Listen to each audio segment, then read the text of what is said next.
problem with chimps is that they have 4 hands. And so you can never win against the chimp if you wrestle with them, and certainly not with 2 of them.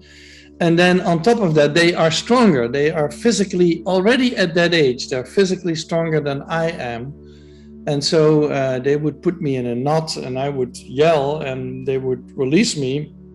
And then they would come see my face to see what's the matter with me. And I think they learned in the process that I'm a weak member of the primate family and that they need to be a bit more careful with me.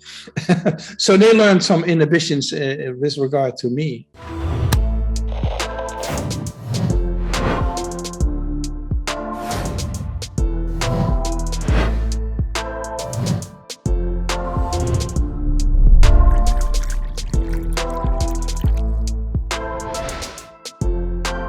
Welcome back to the Animals at Home podcast. My name is Dylan Perrin, and thank you so much for tuning in today. Joining me on the podcast today is world-renowned primatologist Dr. Frans de Waal. Dr. de Waal is most known for his work on behavior and social intelligence of primates. He has written many different books on this topic, including his very first book in 1982, Chimpanzee Politics, which is really one of the historic books in this field. Dr. de Waal is considered one of the most influential people in primatology, and it was just an absolute amazing pleasure to be able to chat with him. And I think primatology is just incredibly interesting for everybody because of how closely it butts up to human nature. Really, we are primates ourselves, so anything to do with primatology is going to do with us. In 2007, Dr. de Waal was named one of Time magazine's top 100 influential people. He really is one of the great scientists of our time, so it was an absolute pleasure to have him on the podcast. Now, in this episode, we discuss his latest book, Different: Gender Through the Eyes of a Primatologist. Now, Dr. de Waal walks us through the difference between sex and gender. What are some of those sexual differences that we see early on in age and toy play? Where they overlap. We do know there's lots of overlap between gender and sex. We also discuss alpha leadership on both the men and women's side, and even tells us a really fascinating story about challenging Richard Dawkins on his selfish gene theory right there in person, looking at a group of apes who are acting very empathetically or altruistically to other members within the chimp troop, which really did challenge Dawkins' selfish gene theory. So it's a really fascinating conversation, and we do pack a lot into quite a short period of time, so I do know you will enjoy it. If you're looking for more information on the podcast, make sure you head to animalsathomenetwork.com. There you can find the show notes for every episode that has been recorded. If you are interested in helping support the podcast financially, you can do that for as little as $3 per month over at patreon.com/animalsathome. Every dollar does go a very long way. Of course, there are bills that I have to pay in order to run and produce this podcast, so any little bit of help really does help a ton. And if you are interested in supporting the podcast in a non-financial way, the best thing you can do is share it. Share it with your friends and family on social media, Instagram and Facebook. That's really the best thing you can do. Thank you so much to CustomReptileHabitats.com for sponsoring this episode of the podcast. If you're looking for anything reptile related, make sure you head to one of the affiliate links in the link below in the YouTube description or the show notes, or just head to animalsathome.ca/CRH. That is an affiliate link. If you head to that, it'll automatically take you to the Custom Reptile Habitats website, and that's an affiliate link, so I will get a small commission if you do make a purchase at no extra cost to you. And I think that is it. Let's jump into this episode. Enjoy. Dr. de Waal, welcome to the podcast. Thank you so much for doing this. I'm glad to be there. It is a real honor to chat with you, and I'm very much looking forward to getting into your new book, Different: Gender Through the Eyes of a Primatologist. And I'm about 70% of the way through. I haven't quite finished it, but I'm really enjoying it for a couple of reasons. But it seems very objective and honest, and also sort of devoid of any political ideology, which is very refreshing for this type of topic. This is a topic that seems to be super polarized and politicized, and it becomes very difficult to talk about. We have one group that thinks everything is, environmentally controlled, and another group that's everything is biologically controlled. And I think most people actually have a sense that it's somewhere in between. So I guess my first question is, what motivated you to write this book? Was there something specific that motivated you to jump into this conversation? Well, it's because each time I talk about primate behavior and I mention sex differences, such as that males are more violent or that females are more empathic or whatever the differences are, people want to know more about it, because I think there's an intense curiosity among people about the gender differences and where they come from. And as you say, they hear two extreme visions. One is that it's all culturally constructed, and the other one is that it goes back to biology. And I think everyone who works with animals or humans knows that it must be both, because we are not purely cultural products. We are biological beings, and we are not purely biology, because we are live in a culture that has a tremendous influence on our behavior. And so I wrote a book to explain that that is still the case. I think that's always the case, that it's a combination of two influences. And that the primates tell us a story about that, is that our closest relatives inform us in that regard. Well, it's funny because my undergrad is in anthropology, and I took from 2012 to 2016. That's when I took my degree, and I really loved learning the primatology side, the evolution side, sort of the physical anthropology, and then the cultural anthropology, especially at the school I was at, was so hell-bent on talking about social construction, where that's all they beat us over the head with for 4 years, and it became very frustrating and almost goofy in a way, where it was they eliminated everything else, and to the point where you could just spend 3 or 4 weeks with the prof and figure out what opinion they had, and then you could write papers for the rest of the semester fitting what their opinion would be, and then you get a great grade. But it just seems so pointless. So do you see that infiltrating, anthropology and primatology right now? Well, I know anthropology. I'm by training a biologist, and I've taught for 25 years in a psychology department. And I know anthropology a little bit, and I know that they are split in two, and they have physical anthropology, which is closer to biology, I would say, and that's perfectly fine with me. The cultural anthropologists, they are off in the deep end, in my opinion, in the sense that they're even insulted if you say that humans are animals, which to me is such an obvious observation, but that is even going too far for them. So humans are animals, and culture is absolutely important, and it would be great if we had good theories about how culture and biology interact. And actually we have some theories about it. They come mostly from physical anthropologists. I think that interaction, they believe in that interaction, whereas the cultural anthropologists, they like to sort of shove biology to the side, I think. Mm-hmm. Yeah. It became very boring as a student, that's for sure. So, and I want to get into that interactionism in a second, but why don't we you do a great job in the book defining sex and gender, the two terms, and you sort of highlight how we've, in some ways, misused gender a lot of the time now, especially in the last probably 10 years or so. So why don't you define those two terms for everybody? So biological sex relates to your body, to your genitals, your hormones, your chromosomes, and biological sex is mostly binary. It's not 100% binary. And I hear that you work with reptiles, and we know in reptiles it's certainly also not 100% binary. And so, but it is mostly so. And then gender is a term that was introduced in the 1960s by John Money, a sexologist, who noticed that sometimes in humans, people are born with one sex, but they feel they belong to the other sex. And he knew that these people were always insulted with derogatory names like weird and abnormal and creepy, and people had only negative labels for them. And he objected to that. He felt, as a scientist, he needed to have a more friendly terminology for people who felt that way. And so he came up with the word gender, and he said gender is the cultural expression or your social expression of how you perceive yourself. And so he introduced that term as a difference with biological sex to indicate that that's how you express yourself in your daily life. And he was also the first one to set up a gender clinic in the 1960s. And so that's the term gender. But unfortunately, now recently, in the last 10 years or so, we have started to use the word gender for sex. Mm-hmm. And so people will even ask, what is the gender of your dog? Which is really not a good question, I would say. But the people will ask these questions. Because English, unfortunately, has only one word, sex, for having sex and being of a certain sex. And so in order to avoid that confusion between these terms, I think people have started to use the word gender. And now we are a bit in a mess with the discussion on that. But still, I personally feel that gender should be used for the social and cultural expression of your sexual identity.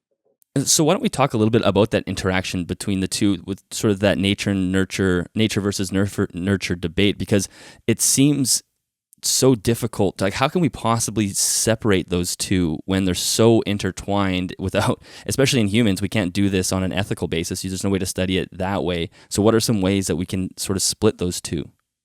You cannot. I think you have to give up on that. Is that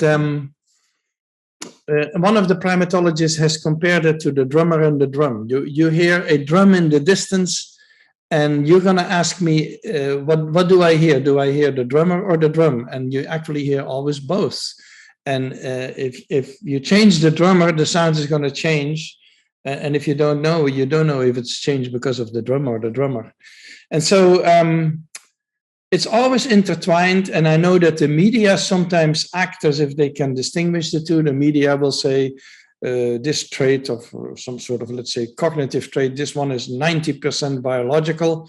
And I don't know where they have these numbers from, because you cannot decide it that way. Mm-hmm. And so if, let's say, you have a girl who laughs exactly like her mom. Now, is that because she imitates her mom? Or is that because she has the same vocal tract and she is biologically almost identical to her mom? But it's very hard to tell these two things apart. Now, you can do an experiment. With humans, we wouldn't do an experiment, but you could potentially do an experiment of having the kid raised by a different mother, and that would maybe give you an answer.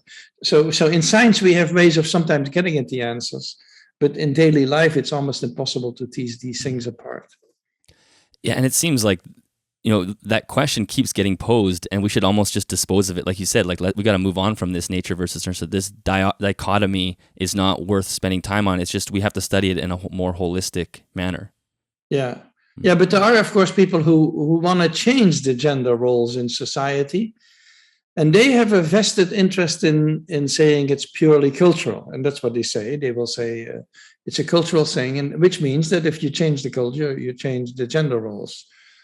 But since I don't believe that you can separate the two, and I believe there's always biology in everything that we do, that is an illusion, I think, that you can just on a whim change the gender roles. You certainly, culture has an effect on it. And culture can, for example, I mentioned violence by males. Culture can suppress the violence by males. And there are certain cultures where physical fighting between children is very disapproved of. And as a result, they teach their kids much more peaceful interactions, and they have a very low murder rate. And so, yes, culturally, you can modify behavior, and culture is excellent in modifying behavior. But completely changing everything is an illusion, I think.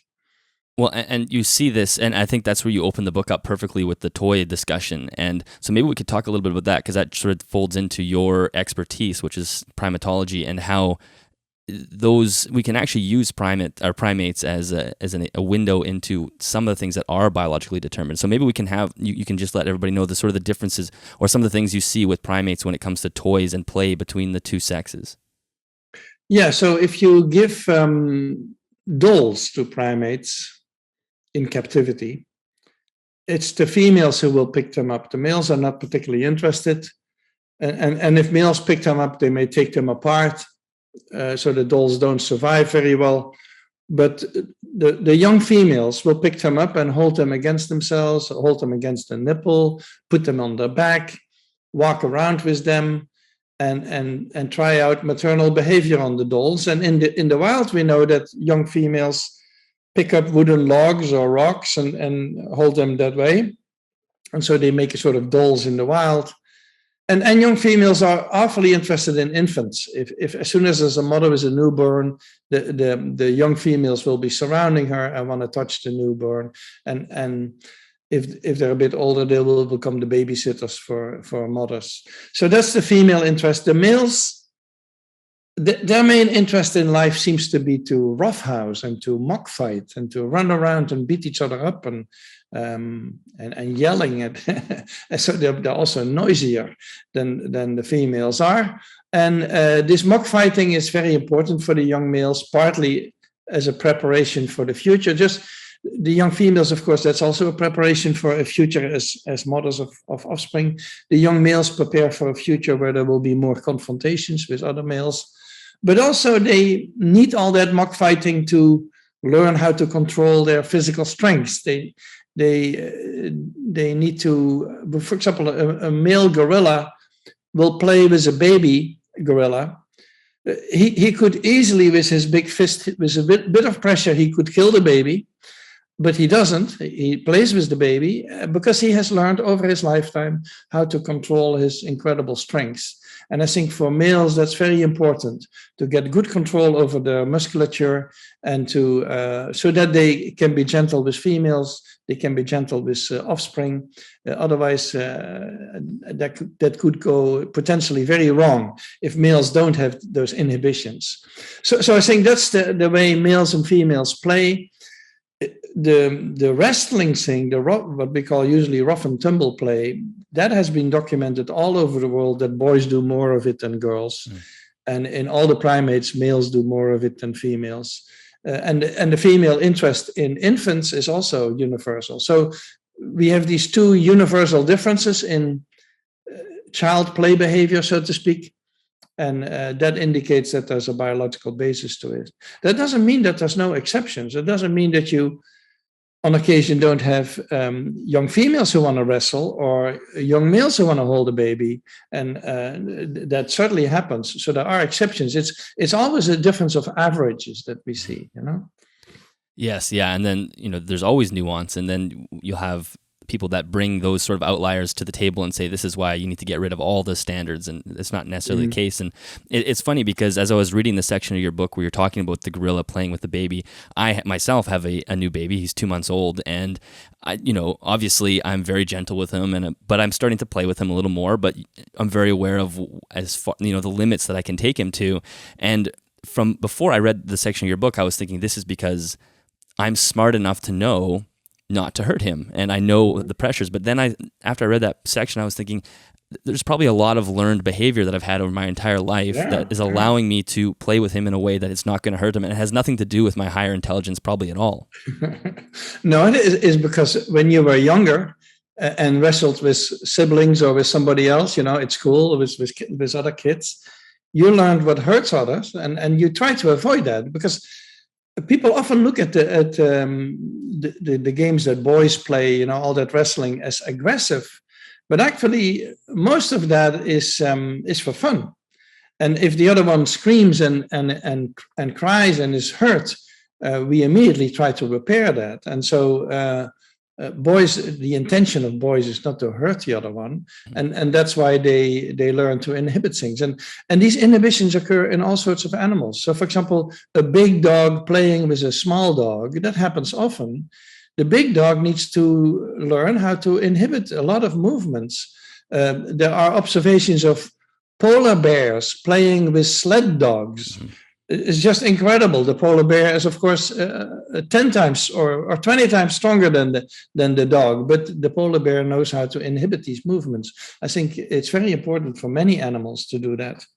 Well, and you yourself have a really unique experience that you talk about in the book as well, where you're engaging in rough and tumble play with two pubescent chimps, and they're going through that process with you. Can you tell everybody a little bit of that story? Because it sort of highlights how weak we are as a species compared to a chimpanzee. Yeah, so as a student, I was in charge of an experiment with young male chimpanzees, and the experiment was far below their level. The chimps were bored to death it was a very stupid experiment, I think. And they kept inviting me to play with them rather than do the experiment.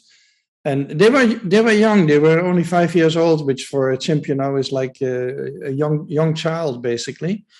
And they invited me to play, and if I then wrestled with them, the problem with chimps is that they have 4 hands. And so you can never win against the chimp if you wrestle with them, and certainly not with 2 of them. And then on top of that, they are stronger. They are physically, already at that age, they're physically stronger than I am. And so they would put me in a knot and I would yell and they would release me. And then they would come see my face to see what's the matter with me. And I think they learned in the process that I'm a weak member of the primate family and that they need to be a bit more careful with me. So they learned some inhibitions with regard to me. Even though I was bipedal and taller than they are, I was not as strong as they are. So yeah, I think for males, that's very important to learn the lessons of fighting. And partly it's a preparation for confrontations with other males later on, but it's also a preparation for controlling your strength in the presence of females and young. And that is often overlooked. I hear that, for example, at schools now in the United States, it's not often approved that children wrestle and run around, and that the teachers try to discourage that kind of behavior, which I think is extremely unfortunate because I think it's a very important learning experience for children. Yeah, I actually was listening to something a couple weeks ago that was saying that there are actually schools in the U.S. that are removing free play recess and turning that into a structured experience. And you realize you have to understand how important unstructured play is for mammals and humans, obviously. And to move that into a structured environment is probably going to be a nightmare. I think so. I think it undermines everything that is necessary for children. Children need to run around and yell at each other, and that's what they do. And yes, girls play very different from boys, but we also know from research that girls and boys usually segregate in a play environment. The boys play with boys, the girls play with girls, partly because the boys are too rough for the girls. And I would say for the primates, that's the same thing.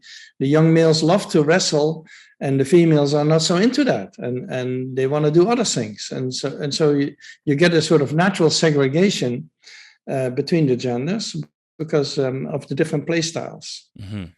Well, and I think when this comes down to the toy preferences and whatnot, you mentioned in the book how important it is just to allow the child to choose the items they want to play with. Most boys are going to gravitate towards, machinery, trucks, and cars, and most girls will gravitate towards dolls. Of course, that's not a rule right across the board, and that means just allowing the child to choose what they want to play with. And it's actually okay if males gravitate towards trucks and if females gravitate towards dolls and whatnot, and there's going to be everything in between. I sort of see almost like trying to remove that entirely, and people almost disappointed if their boy gravitates towards trucks and their girl gravitates towards dolls. Yeah, that's possible that people, they say they want to avoid stereotypical role playing by the kids, but if the kids have those interests, why would you try to suppress them? And the opposite also. If you would have a boy who is interested in dolls, why would you want to suppress that? I don't. Parents think they socialize their children. They think that they are in charge of how the children will turn out. But in the book, as you have noticed, I talk a lot about self-socialization because I think children socialize themselves. They look for models.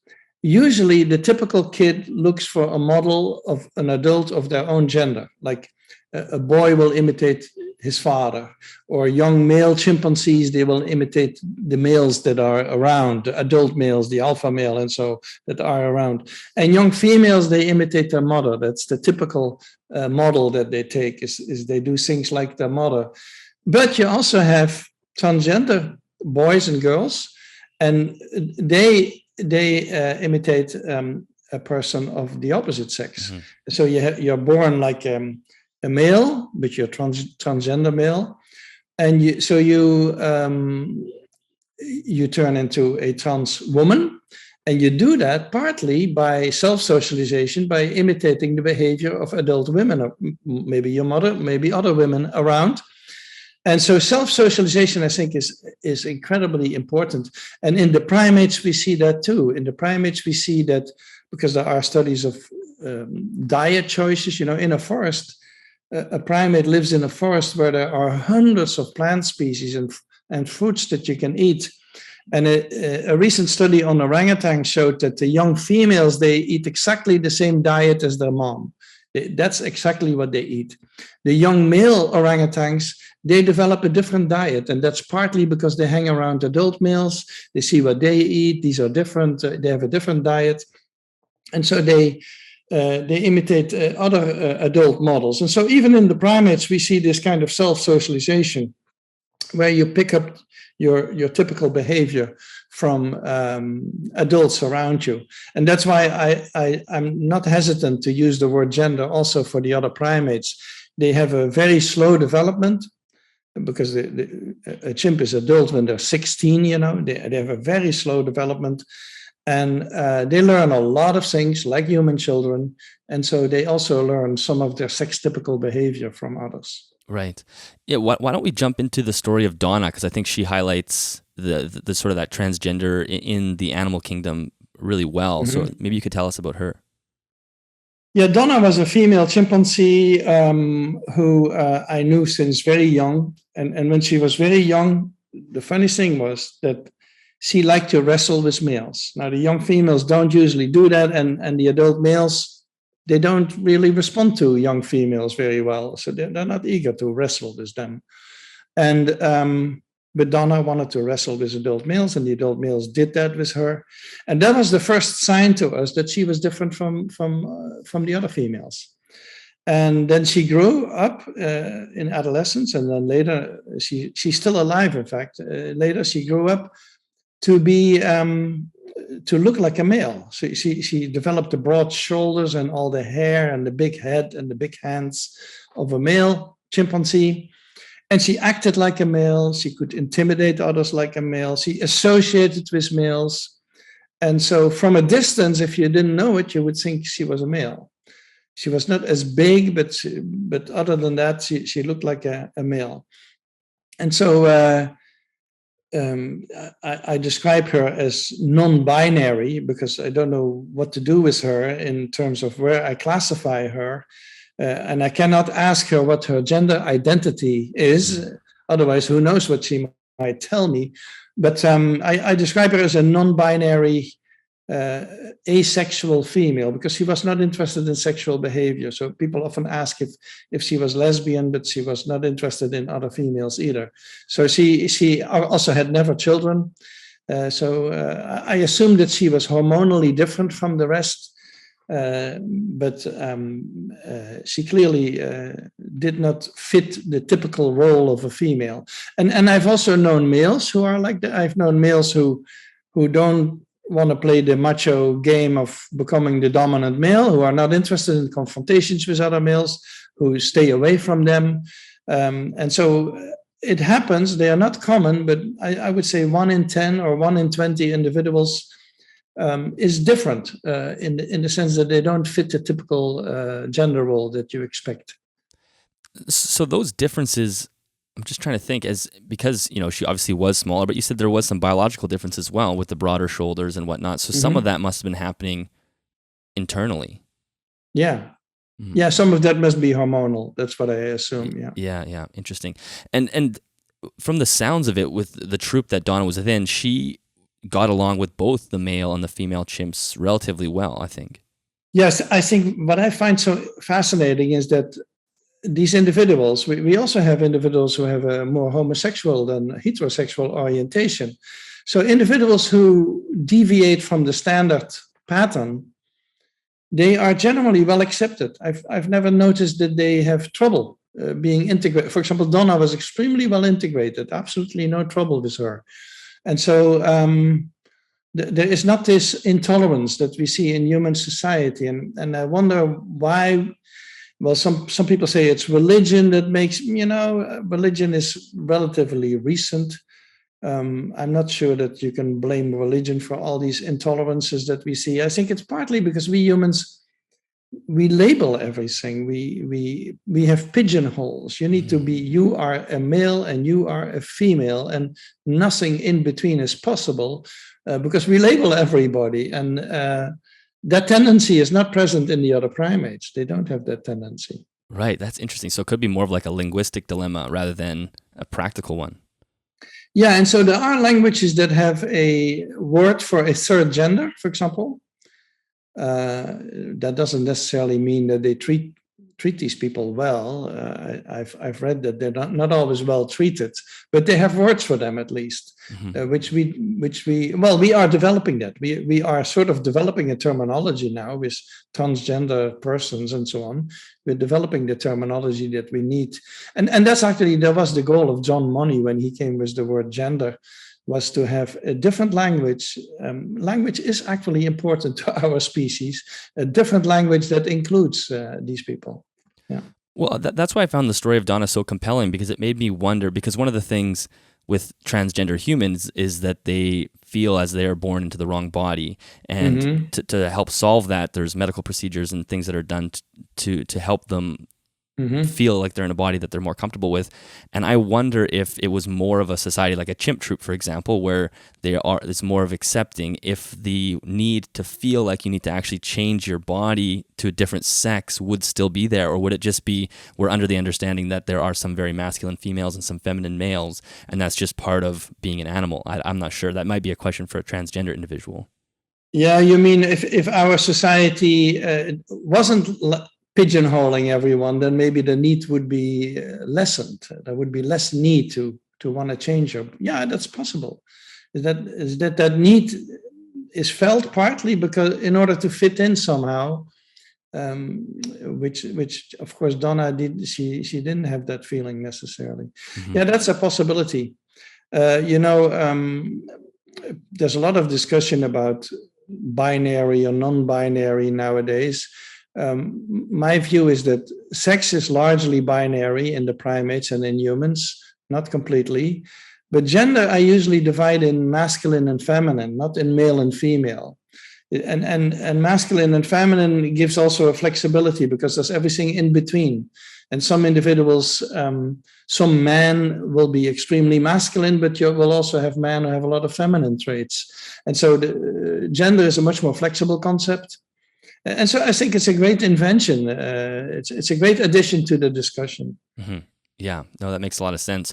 So I thought maybe we could just wrap up the conversation with, I think one thing that's happened over the years is we have this sort of evil patriarchy developing with the boys fighting and sort of taking over everything. And I think one area that you really highlight in the book is how important it was for our species to actually cooperate between the two sexes. And it isn't this necessarily this, the phrase you use is this exaggerated primate patriarchy, which of course there are examples of tyrannical males in all species, I'm sure, but it's not necessarily the rule. And so maybe we could just wrap up with just discussing alpha leadership and why even that phrase has been sort of hijacked in a way to people think an alpha male or an alpha female even is somebody that rules with an iron fist, where a lot of times in the animal kingdom as well as within humans, that's actually not the case. It's more cooperative.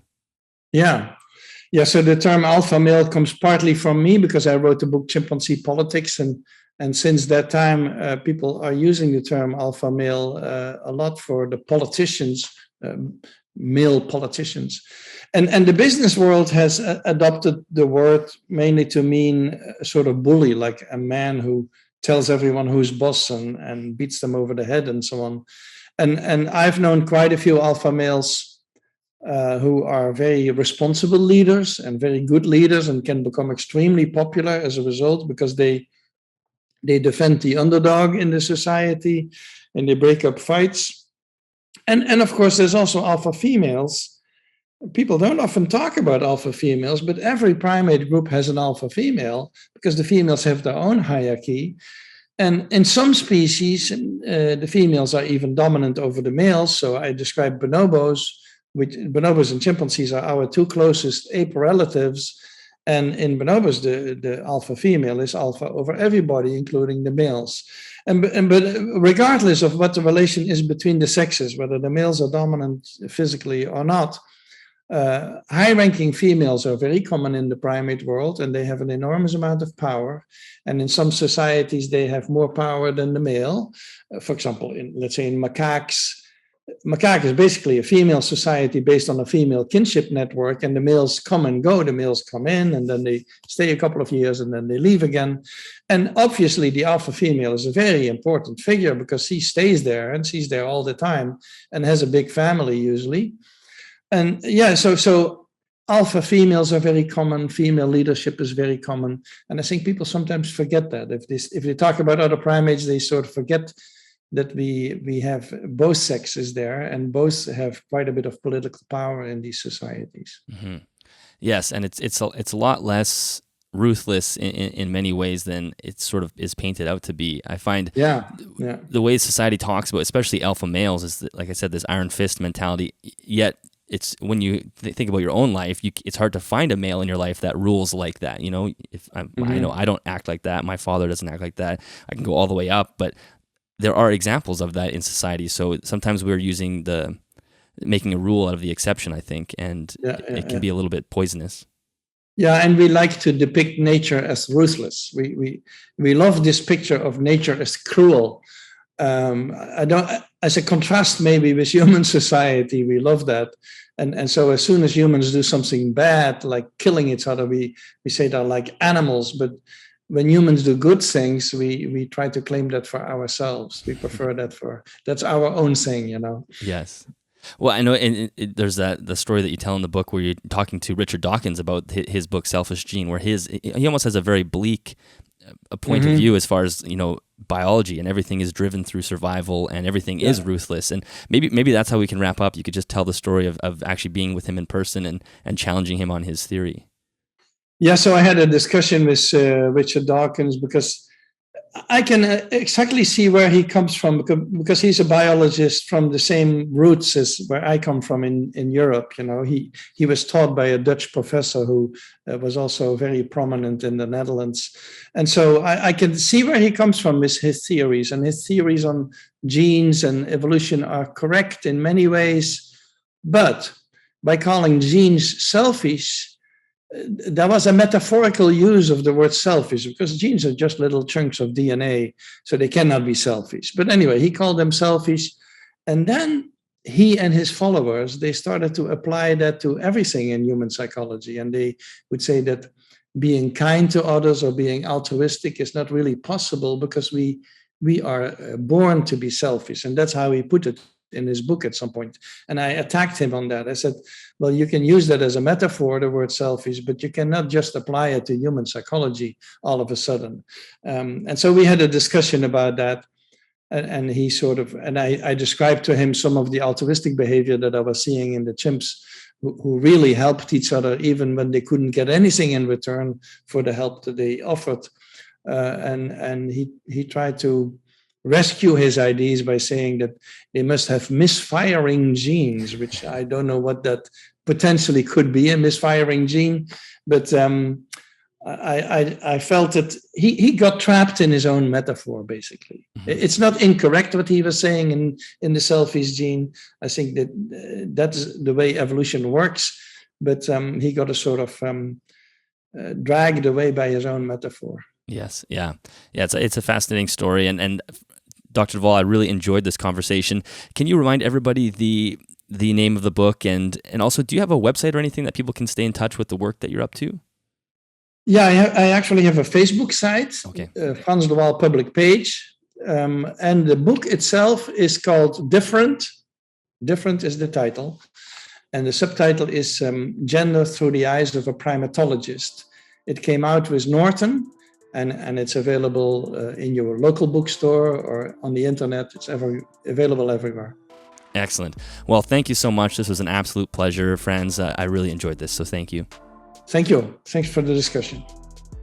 All right, that is the end of that episode. Dr. de Waal, thank you so much for joining me. I really enjoyed that conversation, and it is really surreal for the most part. It's very strange talking to somebody where you are, you know, through my undergrad degree, constantly reading your name in textbooks and whatnot. So that was really fascinating. And for the listeners, Frans was telling me that he is very fond of salamanders. He used to catch salamanders as a kid, and he currently has a bunch of fish tanks, or at least one fish tank with discus. So I think we could probably work to get him to pick up a reptile or a snake at some point in the future and keep it as a pet. But anyway, he's an animal lover, so I hope everybody enjoyed this podcast. It's a really fascinating conversation. And like we said in the episode, at the beginning of the episode, this is something that's become so politicized. It's actually challenging and difficult to talk about, and I think his book does a great job of highlighting every side to it scientifically and objectively, and there is no black or white solution to these things. There's always a gray area, and really the devil is in the details when we look at these things on a deeper level. So I had really enjoyed my time. I hope you enjoyed listening to it.